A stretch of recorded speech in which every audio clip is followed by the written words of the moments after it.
The Trump-lophagus' triumphant return to Twitter is now all but certain, as Elon Musk has officially announced in an interview that he will be letting the former president back onto the platform, as he has stated that whilst a temporary suspension is appropriate, but not a permanent ban, he said in reference to the banning of the Cheeto-in-Chief.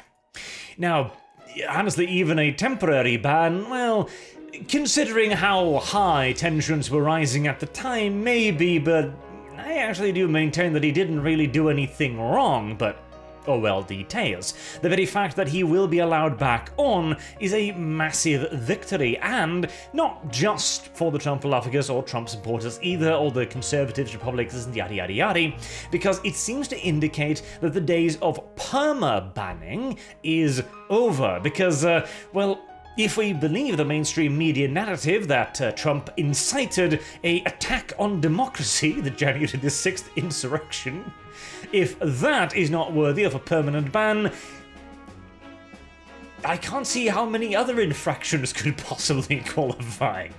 Granted, I'm taking the God Emperor of Mars's words here a little step further than they are technically implying, but, well, the idea of a permaban being, well, wrong and stupid has been floating around the social media sphere for quite some time, because, oh, even rapists and murderers are released from prison at some point, so you'd think that saying mean words on Twitter would also have some kind of expiration date. You'd think, at the very least. Of course, this has not gone over well amongst the usual suspects, as the deluge of articles I warned you about has, of course, continued apace with. This one is quite the gem here as well. This one's a couple days old now, but it is quite glorious. Elon Musk wants a free speech, quotation mark, as always, as if they don't understand, like, free speech, what does it even mean? If you have to ask the question, journalist, perhaps you're in the wrong kind of business. On Twitter, but for whom? Well, actually, Elon has already explained this one. I hope that even my worst critics remain on Twitter, because that is what free speech means. From the horse's mouth, there you go, Mr. Pranshu Verma.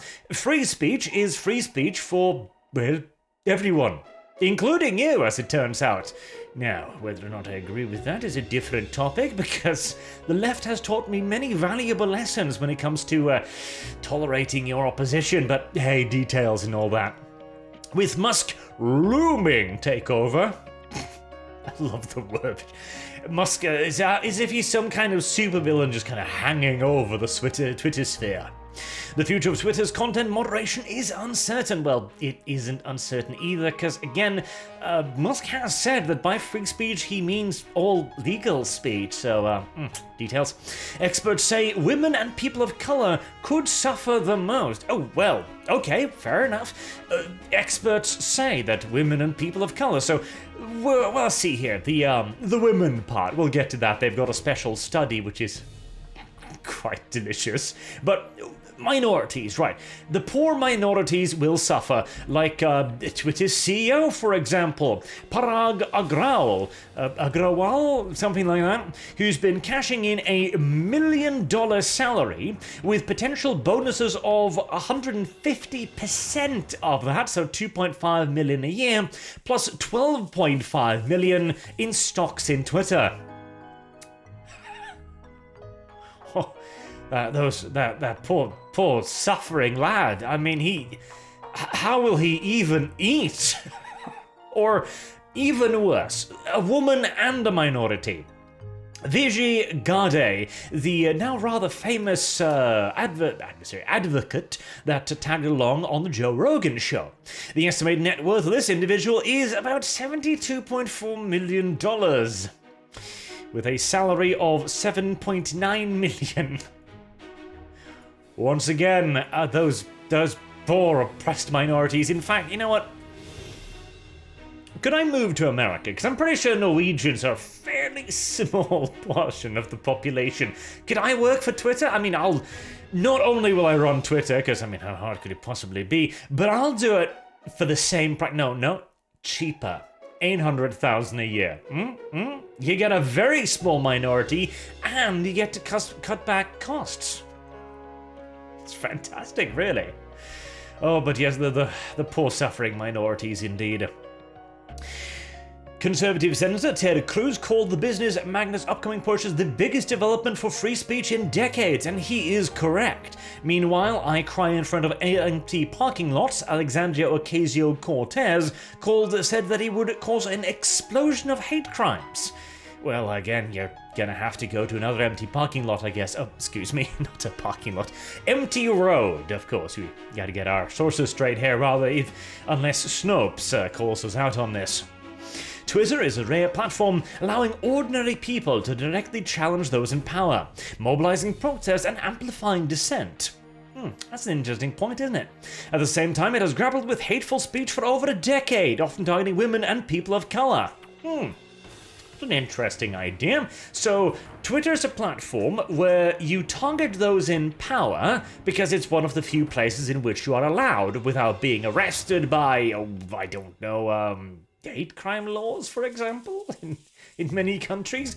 And you're telling me that the minorities and women are getting the majority of the harassment, are you?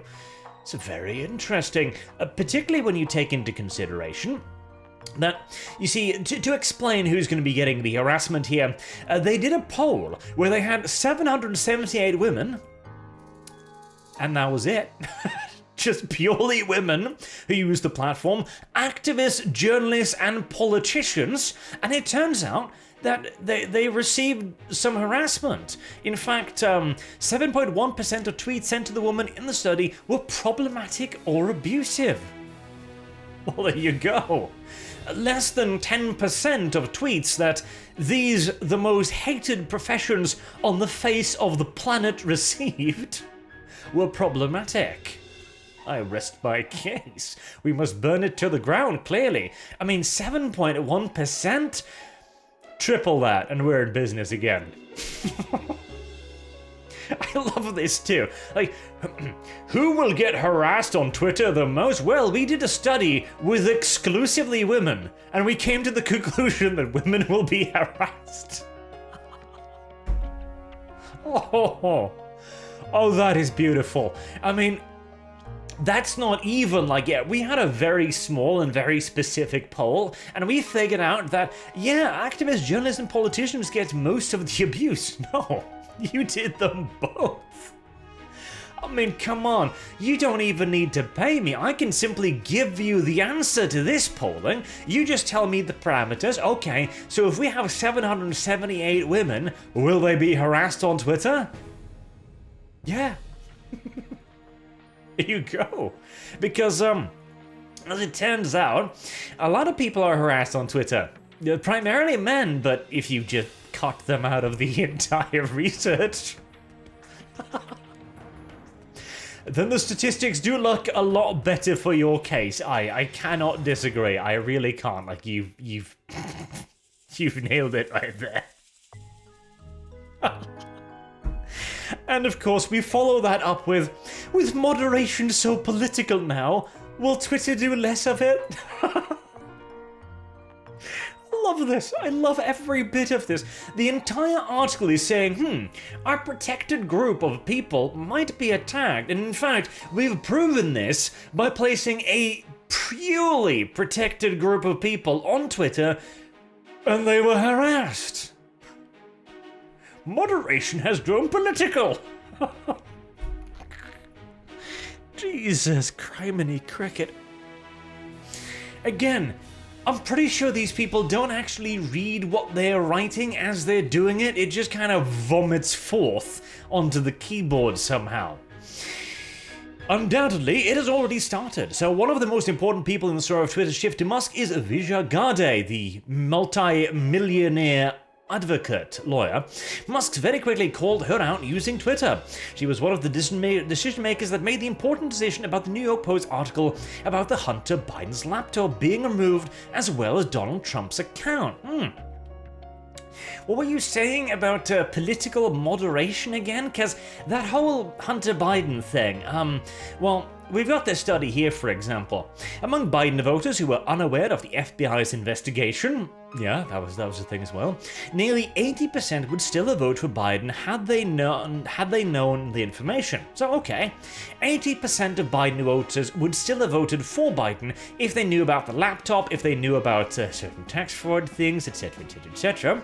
And 5% refused to answer the question, leaving 16% of voters switching to Trump, voting third party, skip voting the president entirely, or not voting at all. So, in other words, what you're telling me is that Twitter's content moderation has already not just been a political tool, it hasn't just been political motivation, it has in fact been the decisive key in deciding a presidential election.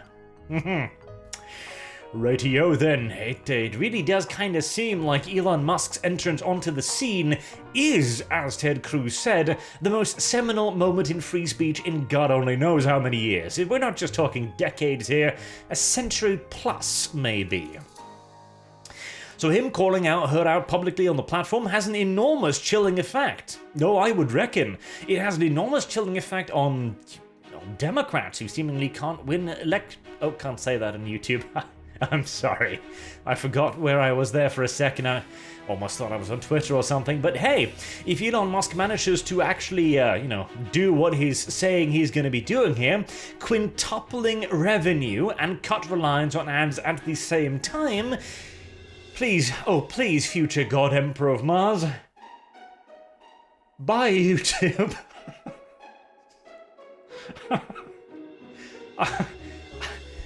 I'll take a pay cut. It's fine.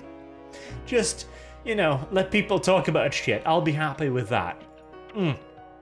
And finally, the piece de resistance, the little the raisin in the sausage, as we say over here in Norway. Yes, that's a saying. I don't understand it either, but there you are. Gamergate was a seminal moment for Twitter and online harassment. Hold on, it gets better. So, with Gamergate, you have a bunch of people using Twitter to express their politics in a culture war, which is, should women and feminists be gaming at all? Well, allow me to answer that question. No. Feminists, at least. Women, fair enough. I've met a lot of good and base women in my life, but feminists, that's a hard sell right there. But unfortunately, that wasn't really the topic of Gamergate, and, well, this is the beauty of it. Moderation has grown political? No, everything has grown political. That is something the commies have absolutely succeeded in, to the point that we have rewritten history so completely that a movement that was started because a game reviewer gave a favorable review to a game made by a woman he was sleeping with. And people were like, hold on, something seems wrong with this. Is there some kind of conflicted interest at play here or something? That has turned into, should women even play video games? Oh. Say what you want, but for all the suffering caused over the last decade, it has caused some amusement as well.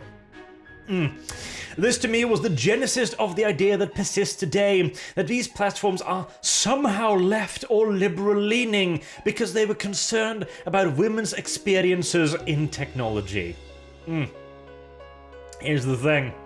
As the Joe Rogan meme goes, here's an example of Twitter's left-wing bias. I'll need the context. Twitter's left-wing bias affects the context. I need to see an example of that. And so it goes. And I love it too. It's like, oh, you're calling us biased just because we care?